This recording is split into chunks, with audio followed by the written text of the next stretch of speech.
What is up, everybody? Duck here, and I come to you on a rainy day. You can see the umbrella. Unfortunately, this is the only day I've had off, or the only weekend I've had off in a while, so I'm going to have to seize the moment, no matter what the weather's up to. But yeah, this is the new car. As you can see, it's kind of similar but different to the last one. It is a grey Mazda 3, but instead of being a 2006 or 7, can't remember, 2-litre version, this is a 2011 2.5 litre, so it's got the next engine up. It's also got 100,000 Ks on it, so it's got less than a third the Ks the other car had. I think I mentioned in my last video a car which was the next model up in every way. Yeah, this is the next model up from that car in every way. That one was, I think, 5,700. This one was close to 10k, so actually turned out to be a good deal for Australian dollars. That's a pretty good deal. But you can see probably right now that it is actually quite fancy. You can see it's got the sunroof up here. I'll hop in the car in just a second because well, yeah, the rain's not very nice. This is one of the only 3 days a year it rains like this in Australia, where it's just a consistent drizzle. Or the other times it either drops like a rock. We get about a foot of rain in about half an hour, and then can't go anywhere for the next few days, or it's just dry. So yeah, that's what we're looking at. All right, let's hop inside. Alright, so here we are in it. I don't have the cow on me, but I'm not going to be doing any audio demonstrations or anything right now, so it's not really necessary. But you can see that this head unit doesn't have the screen up the top. It's actually in there, and that's the climate control too. So it'll probably be a bit more difficult in this car if I wanted to add an aftermarket head unit. So that's a consideration I'll have to make, but I don't think I'll be adding a head unit that soon, as I'm about to tell you why. This system has the Bose system, and that's not why I'm not adding it, because I'm definitely adding a sub to this thing, but it's already got a sub.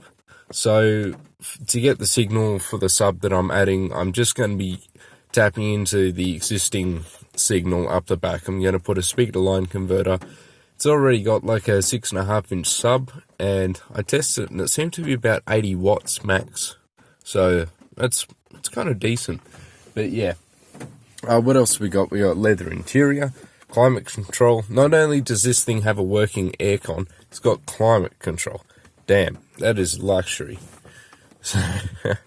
So yeah, unfortunately, I haven't really had much of a chance to drive this, as it's been my dad's pretty well full time.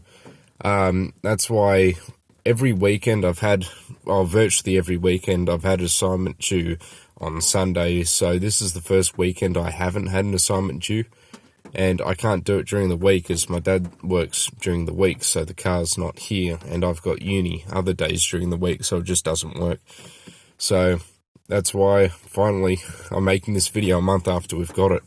Now, I did record a video on the car earlier, but it seems to have gone missing, so I'm making this one again, which means this one's going to be coming out right on time. How about that? So yeah, thank you, big old huge thank you for 8,000 subs. That's incredible. I've gone from 1,000 to 8,000 in 16 months.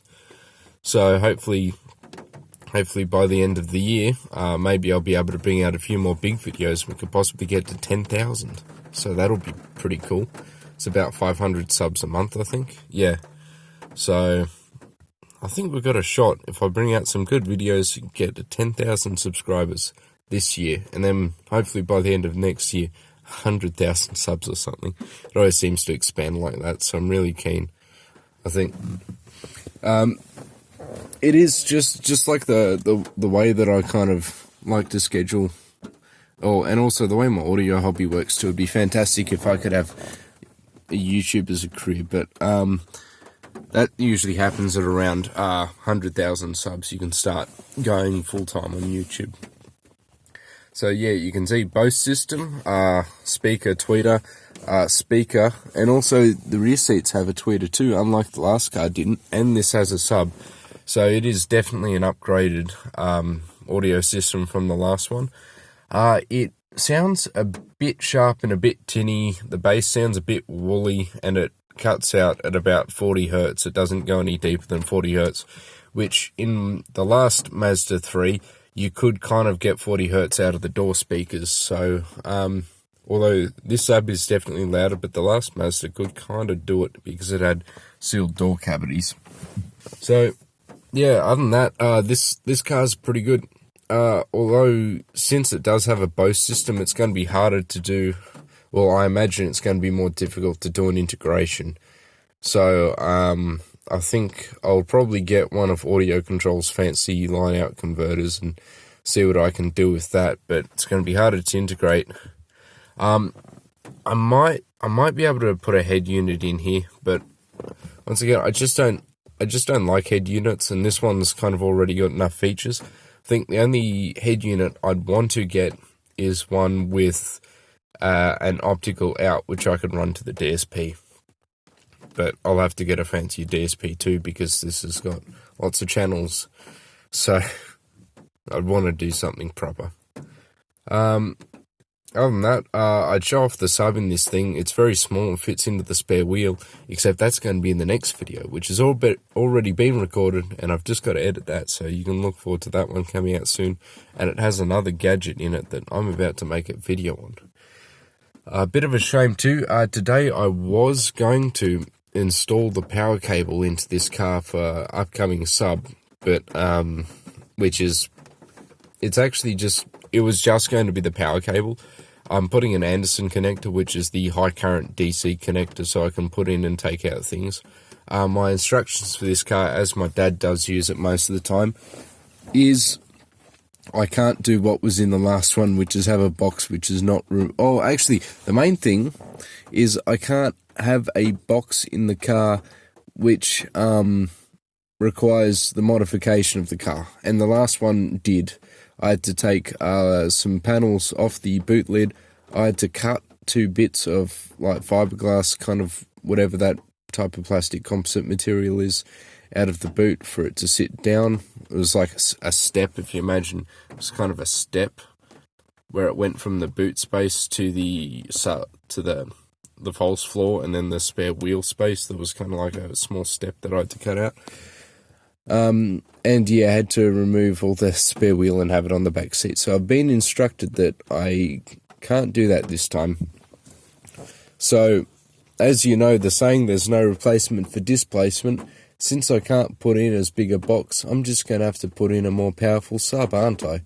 So I'm currently looking at, I'm really tempted to get a DD818D, DD818D. Which is it's an 18-inch sub. It's the same series as the one in the Horn, except it's the 18-inch version, and they give it a bit more power for its quote. I think the one in the Horn got 2,000, this one's 2,500 watts RMS. I think it might actually have a longer voice coil, because I think it's got 28mm X-Max instead of 25, so yeah, a bit more power handling through that. So that'll be good, but of course that means I'm going to have to buy like a deep cycle AGM to sit in the back beside it and get a new amplifier, so that's all expensive. I'm thinking at very first, what I'm going to do is I'm going to get the 2 amps that run the sub. I'm going to make them up a box, and they're going to sit on the back seat or something when they're in here and connect via the Anderson plug. And they're going to power, and I'll put the Horn in here at first, just for...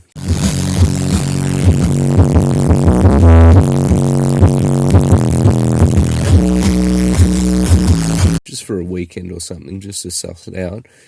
And that's going to be on, because it's a dual 2-ohm sub, and the amps are dual 4 ohms. The amps are actually going to be running below their rated impedance, so I'm going to be... running a slight risk with that. I'll turn the camera around to face me now. So I'm going to be running a slight risk with that, but I think it's going to be worth it, because that's going to be more powerful than I used to run to the 15. As the 15, I think I measured it, and with box rise, remember the bigger box, the bigger the box rise, pretty typically, it was at about 6 ohms nominal, so I was only really giving it a real 600 watts. I was giving it 1,000 watts worth of volts, but it was only accepting 600 watts worth of those volts. So the horn seems to impedance rise per coil from 2 ohms to roughly 4 ohms across a certain range. So it's going to be closer to the 1000 watts, and where it's below it could even get up to 1300 or something, as long as the amps don't go under protect or explode. And as long as the electrical system in this car is good enough to keep up. Which it might not be. The alternator in this car is right below the exhaust manifold. So yeah, that's kind of scary.